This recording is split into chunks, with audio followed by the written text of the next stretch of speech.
কুতুব সবাই নামাজে পড়ে। মন থেকে বলুন 5 ওয়াক্ত নামাজ পড়তে চাই কি চাই? হাত তুলে আল্লাহকে দেখান চাই কিনা?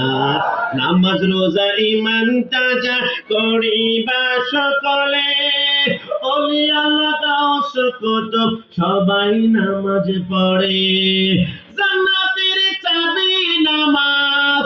না, সব নামাজি আবার জান্নাতি হবে না। কিছু কিছু নামাজি নামাজ পড়তে পড়তে কপালে দাগ পড়বে। কোরআন বলে আমিলাতুন নাসিবাতুন তাসলা নারান হামিয়া।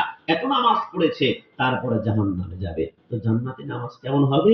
জান্নাতের চাবি নামাজ, জান্নাতের চাবি নামাজ, নবীর প্রেমে পড়িও ও হাবিবালানা, সুন্নি হইয়া থাইকো ও হাবিবালানা, সুন্নি হইয়া নবী কি মাটি